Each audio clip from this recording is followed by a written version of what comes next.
Welcome to Bespoke Diaries. Today's article is on The Ravine No. 6, by Thomas Greenbank, author, Australia. He might have slept better if not for the swarms of mosquitoes that appeared seemingly from nowhere once the sun set. The downside, Malcolm realized, of stopping near water. He took a deep swig from his water bag, resisting the temptation to drain it. There was still quite a way to go, and he'd been needing water more and more as the day progressed. Shaking off the early morning cold, he once again set out to follow the creek as it snaked westward. By midday, his water bag was empty. After vainly attempting to squeeze a few more precious drops from it, he tossed it aside in disgust. He looked again at the canvas receptacle and decided to hang it from a nearby scrubby thorn bush, where it was clearly visible. He'd look back periodically, he thought, and see how much progress he was making. An hour later, with the water bag still just visible behind, he saw the beckoning white Duco of the four-wheel drive ahead. Elation coursing through his veins, he broke into a trot and promptly fell flat on his face in the gravelly creek bed. Malcolm lay for several minutes, muttering curses at his own impatience and stupidity. Eventually, he rose to his feet and staggered the last 100 meters to the vehicle.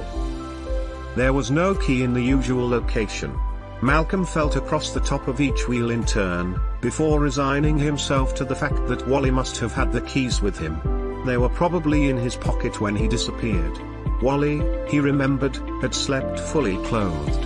He climbed under the Toyota, out of the direct sun, and soon drifted into sleep once again. It was 2 days before Malcolm was discovered, dehydrated and suffering from exposure and a serious bacterial infection, laying alongside the Land Cruiser. The ignition keys were nowhere to be seen. It was presumed he had either forgotten to bring them or had lost them along the way. No trace of Wally Bright was ever found. A search party retraced the pair's steps back to the gorge, and even with the help of a pair of local native trackers was unable to learn his fate. The trackers steadfastly refused to approach the water of the gorge, stating adamantly that it was a cursed place. Malcolm's sleeping bag was where he had left it, and Wally's was found in the shallow water at the southern end of the billabong, but nothing else was discovered. The official verdict was that the two had become separated on the return trip and that Wally had taken a wrong turn somewhere. The Royal Flying Doctor Service flew Malcolm to Port Hedland, and then later to Perth, where he recuperated in hospital.